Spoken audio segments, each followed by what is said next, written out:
Hey there. Good evening, everybody. I want to welcome you here to the Prog Monster. My name is Murph. I am the host of this show, a show dedicated to progressive rock and other forms of rock music.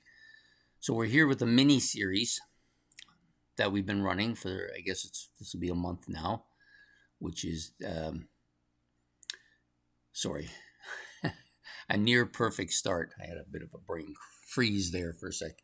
Yeah, so a near perfect start, which is the bands I've chosen are bands that their first three albums I think are pretty close to really perfect in sound, right?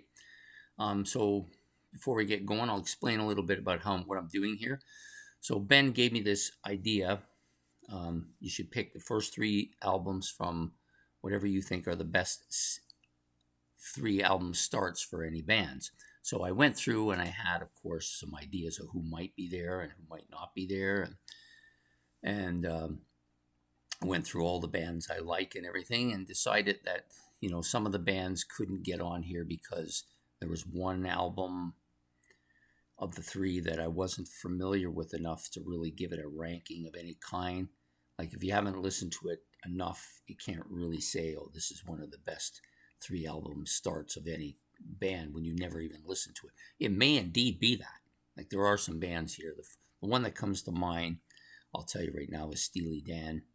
Their first three albums probably will end up being among the best three album starts of any band that I have ever listened to, but I haven't got to the third album yet, so I can't really say too much about that, right? It's just the way it is. So um, there are some bands on here who have one album in that threesome that I don't really like much, or I don't think much about, or I don't think it's good enough to make it here.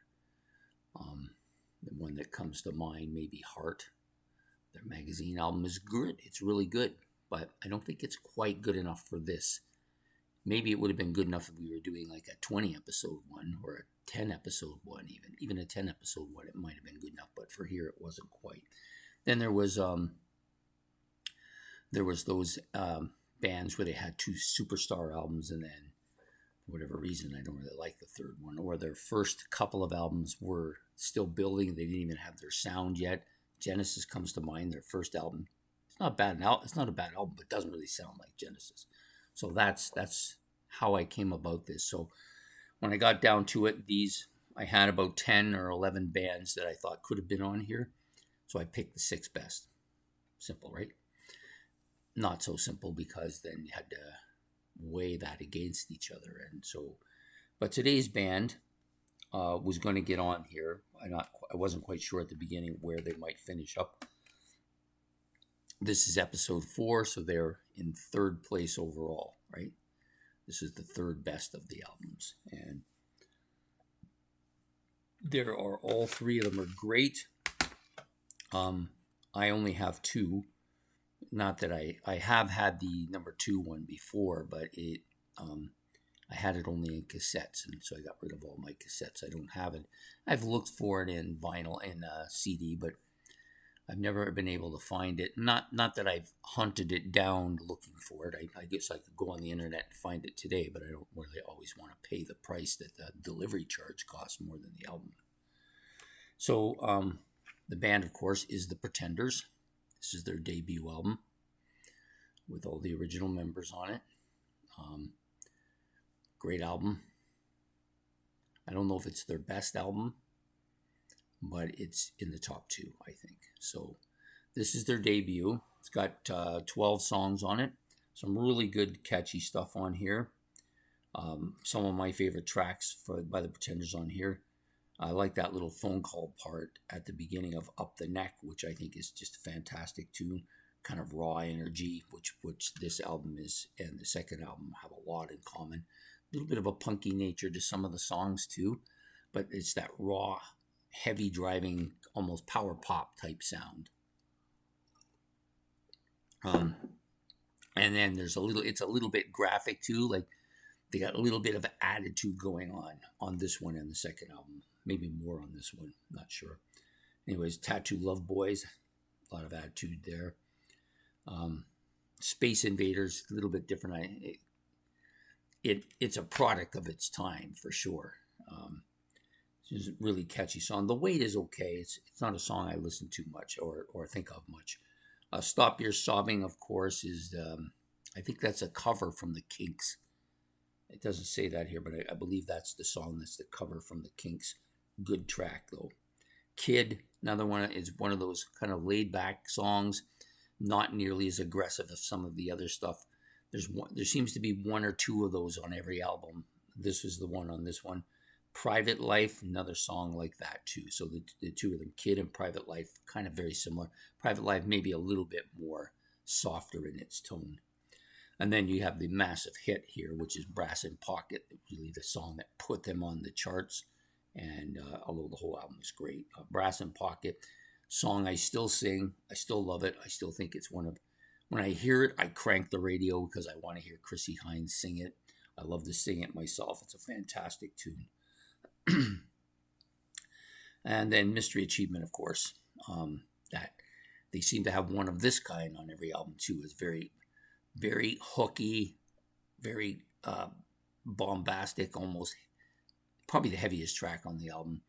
Bitey, all the elements that I've come to love from the Pretenders, all encompassed in this Mystery Achievement. So that's the first album. The second album, which is Pretenders 2, follows the same kind of vein. I don't think it's as good an album, but it's not a bad album by any stretch. It does have some really catchy tunes on it, like The Message of Love, which is very, kind of similar to Mystery Achievement, very similar type vein. Power poppy, lots of hooks. Bitey, the drums are dominant, all that kind of stuff. Day After Day, another really good, heavier song too. I'm looking here for what the song that Bad Boys Get Spanked. So this is kind of that tattoo love boy type thing. It's a little bit graphic, a little bit dirty, I guess maybe you might want to call it. Definitely got a punky flavor to it. Great tune. And then the rest of the songs, Jealous Dogs, Louie Louie, all good stuff. No bad tracks on the album. Some of them I like more than others, but overall it's a solid album. I don't think it's as good as it kind of is bookended by the better two albums, but still fantastic. A lot of that raw energy you got on the first one too. Then you get to this album, Learning to Crawl, which is probably my favorite of the three. It's a little bit more refined, a little better production, a little less graphic, a lot less graphic actually, a little less punky. Does have a little bit of punkiness to it, but not nearly as much. It's more of a commercial sounding album, but it's got a little bit more heaviness to it in some areas as well. So Middle of the Road is another one of those Mystery Achievement songs, kind of heavy. She goes kind of hog wild here on the harmonica. Just fantastic tune. I think it's one of the best Pretender songs. Back on the Chain Gang, really easy to sing along with. It's a sing-along type hooky song. Time the Avengers, a little bit different than some of their songs. It's kind of bouncy, but stays within a certain sound, the whole tune. Watching the Clothes Ground, this is the song that reminds me of my trip out west. This was the album I bought and took with me on cassette with my old Sony Walkman headphones and stuff and doing my laundry, and when I was out in Calgary and listening to this album. Show Me, decent enough track. Thumbelina, another kind of bouncy type song. My City Was Gone, Back to Ohio. Yeah, it's this is a little bit more of a heavy bass song, which is quite good though. Thin Line Between Love and Hate. This is what I think this song kind of leads to what the Pretenders would come, which are a little bit more of a poppy band. When they made that transition from that kind of punky raw sound to this poppy sound, this album kind of sewed the two together really well, and then they kind of moved a little bit too much to the poppy side after that. I Hurt You, You Hurt Me. Yeah, enough said about that one. 2,000 Miles, one of the most underrated Pretender songs, I think. Really a great album. Probably more solid overall than the other two albums. And has a couple of those big hits, Middle of the Road, and where is it here? yeah, 2,000 Miles. It's kind of the two bigger hits on the album. Are they the biggest hits for them? Probably not, but still great album. I love it. I still go back to it. When I go back to the Pretenders, these three albums I always go back to. The other stuff I don't listen to as much. So that's the near perfect 3 album run to start the career off from the Pretenders. Pretenders 1, 2, and 3. 1, 2, and Learning to Crawl. I hope you've enjoyed this episode. Please hit the like and subscribe. That supports the channel and helps my cause.